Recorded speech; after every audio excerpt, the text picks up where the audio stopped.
The MacBook Pro killer is finally here, or at least, that is what Dell wants us to believe. For years, the Windows laptop market has been desperate for a machine that can truly rival Apple's dominance. A device that combines raw power with that elusive, premium build quality. Well, the wait might be over because the Dell XPS line is officially back with the new 2026 XPS 14-inch and XPS 16-inch models. If you have been following the tech world, you know that the XPS lineup has always been seen as the Windows MacBook Pro. It is the gold standard for design, materials, and display quality in the PC world. But the big question we need to answer today is simple yet critical. How does the 2026 Dell XPS actually stack up against a MacBook Pro? Is it a true competitor, or just another pretty face with Intel inside? We're going to break down every single detail, from the controversial screen choices to the shocking battery technology, so you know exactly where to put your money. First, let's clear up a bit of confusion regarding the name. You might be wondering, what does XPS even stand for? It actually stands for Extreme Performance System. This naming scheme isn't new.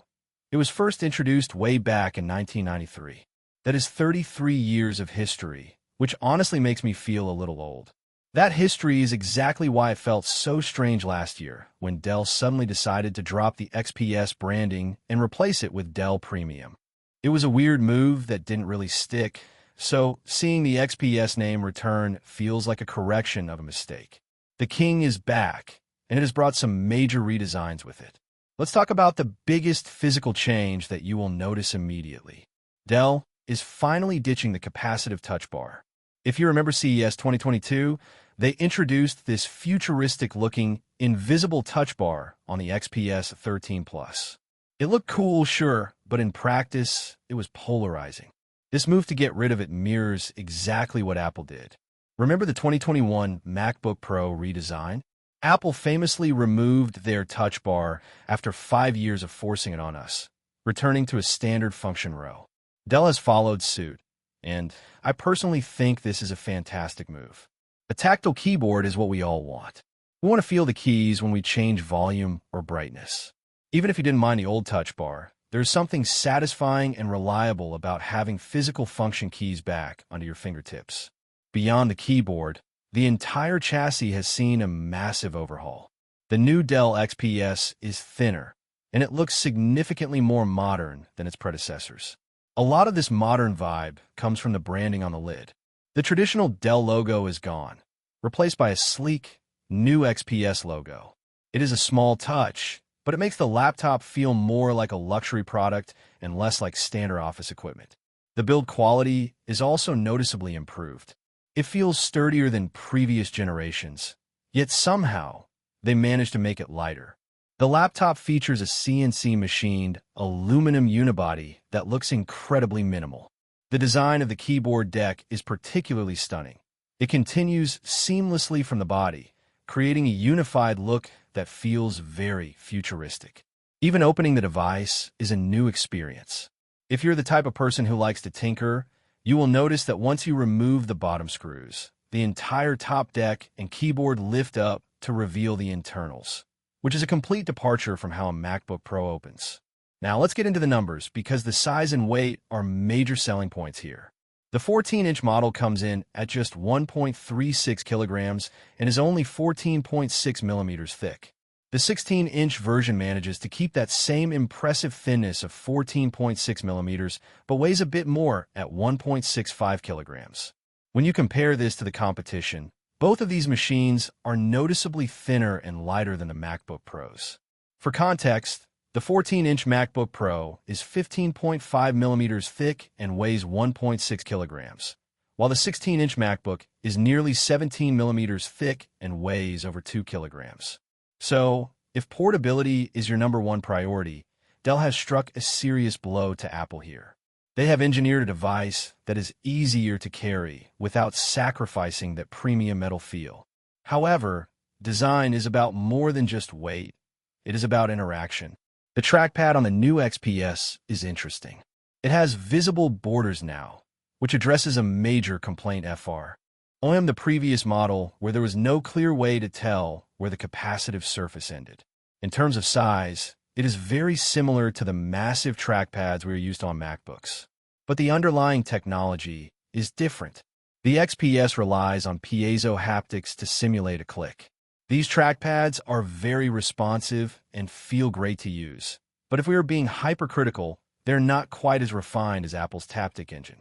Apple's forceless trackpad still sets the bar for that magical, fake click feeling, but Dell is getting very close. Visually, the laptop is a stunner, and the new color options play a big role in that. We have two new colors for the 2026 lineup.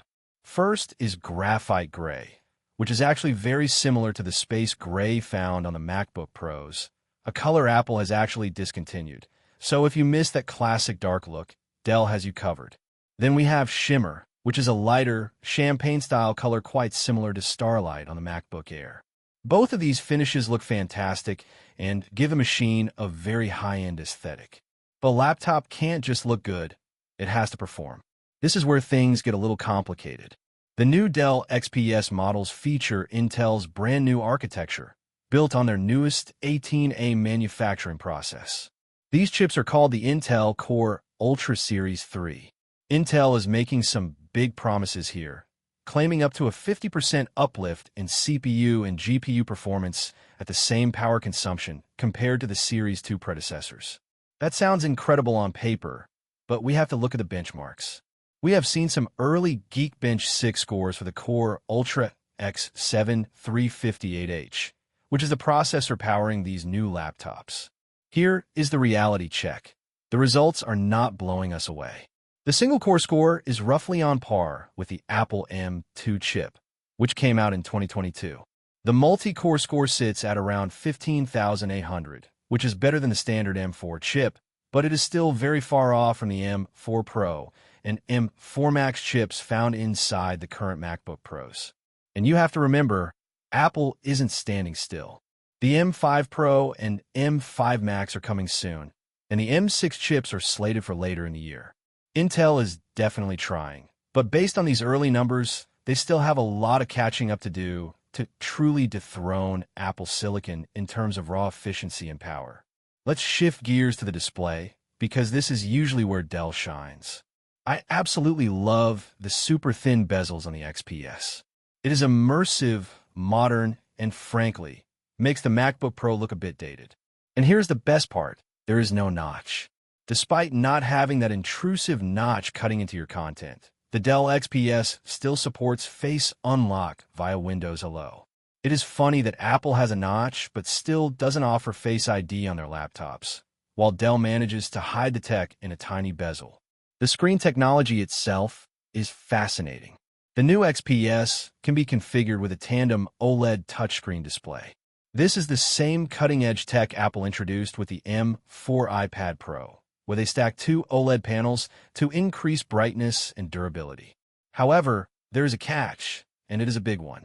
This Tandem OLED panel on the XPS tops out at just 400 nits of brightness. This is really weird. Usually, the whole point of stacking OLED panels is to boost the brightness significantly. For comparison, the iPad Pro's Tandem OLED reaches a staggering 1,600 nits of peak brightness, matching the mini LED displays on the MacBook Pros. So, getting only 400 nits on a premium laptop in 2026 is disappointing. It is basically the same brightness we have had on standard OLED laptops for years. To make matters worse, you have to pay an extra $150 to get this OLED screen. If you don't pay the upgrade fee, you are stuck with a non-touch screen LCD panel. While that LCD panel is slightly brighter at 500 nits, it is still quite dim by modern standards. When you consider that the upcoming MacBook Pros are expected to have 1,600 nit displays as standard, Dell's display choices here feel like a letdown. I'm not really sure what is up with that panel. Maybe the only reason Dell is using the Tandem panel is to improve battery life? Perhaps running two panels at 200 nits is more efficient than running one at 400. That is the only logical explanation I can think of, but for the consumer, the lack of brightness is a hard pill to swallow. Speaking of touchscreens, it is worth noting that Dell has kept Heat Touch functionality on the OLED model. Apple is rumored to be bringing touchscreens to the MacBook Pro soon, and I am curious to see how they handle it. Dell used to have those two-in-one laptops that would rotate 180 degrees to turn into thick tablets. The 2026 XPS models don't rotate like that anymore, but having the option to touch the screen for scrolling or zooming is still a nice feature that Apple currently lacks. Now, let's talk about endurance, because this is where Dell might actually surprise us. Both the 14-inch and 16-inch models come with the same 70 watt-hour battery. That is a bit strange. Usually, the bigger laptop gets a bigger battery. What is even stranger is that Dell claims the exact same battery life for both models, 27 hours. That is a massive number, but it gets crazier. Dell quoted 40 hours of local video playback under ideal conditions. That is absolutely mad if it is true. The secret sauce here is that these are silicon carbon batteries. This is the first time I have seen silicon carbon technology used in a laptop battery. The gains from this new battery tech seem huge. Compared to last year's lineup, the 14-inch model has jumped from 20 hours to 27 hours. The 16-inch keeps the same 27 hours, but sustaining that in a lighter chassis is impressive. Both of these figures are 3 hours better than what Apple rates for the 14 and 16-inch MacBook Pros, which sit at around 24 hours. Of course, manufacturer claims are one thing, and real-world usage is another. We will have to wait and see if these silicon carbon batteries actually hold up when we are editing video or browsing the web with a dozen tabs open. Connectivity is another area where the battle lines are drawn. The new Dell XPS models keep 3 Thunderbolt 4 ports and a headphone jack. That is decent, but they have removed the SD card slot that was present on last year's model. This is a baffling decision for a laptop aimed at creators. In contrast, the MacBook Pro is a connectivity beast. You get an HDMI 2.1 port, a dedicated SD card reader, the beloved MagSafe charging port, and 3 Thunderbolt 5 ports on the high-end models. Plus, the headphone jack on the Mac supports high-impedance headphones. So, while the Dell looks cleaner with fewer holes in the side, the MacBook Pro is infinitely more practical for professionals who don't want to carry a bag full of dongles. Audio is another battleground. The Dell XPS has no visible speaker grills on the top deck. It looks very minimal and clean. The previous XPS models sounded pretty good, so I have high hopes, but we all know the MacBook Pro speakers are a league of their own. The MacBook's visible grills pump out incredible room-filling sound, especially on the 16-inch model. I still expect the MacBooks to be superior here, but I am curious to hear the XPS in the studio to see if the hidden speakers can compete. Finally, we have to talk about the price. These machines are very expensive. The 14-inch XPS starts from $2,050, and the 16-inch starts from $2,200. But remember, that is for the base model with the dim LCD screen. If you want that Tandem OLED display, you have to add $150 more. That brings the prices to $2,200 and $2,350 respectively. This pricing structure actually makes the 14-inch MacBook Pro look more affordable by comparison. And while the 16-inch MacBook Pro is still more expensive than the XPS 16, it comes with a significantly better screen out of the box. Charging over $2,000 for a base model laptop with a standard 500-nit LCD feels really hard to justify in 2026. That is the kind of display specs you expect on a budget laptop, not a flagship killer. There is one silver lining for Dell regarding value. Both the MacBook and the XPS start with 512 gigabytes of storage, but the XPS includes 32 gigabytes of RAM in the base model, whereas the MacBook Pro starts with 24 gigabytes. That extra RAM definitely helps the value proposition somewhat, but is it enough to overlook the screen and port deficiencies? So what is the verdict? The Dell XPS 2026 is undoubtedly a beautiful machine. I think the main reason you would consider getting an XPS over a MacBook is if you absolutely need Windows and you want a laptop with an amazing, futuristic design. That is its key selling feature. It turns heads. However, if you're comparing them side by side, objectively, I do still believe the MacBook Pro is the superior machine.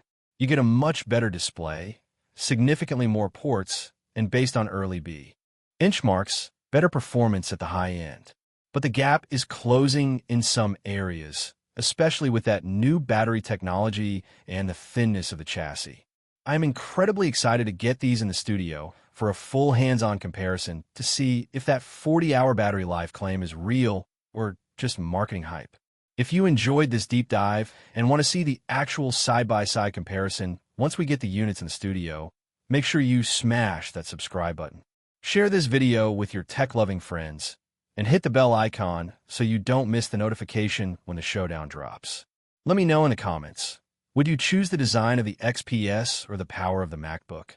Thanks for watching, and I'll see you in the next one.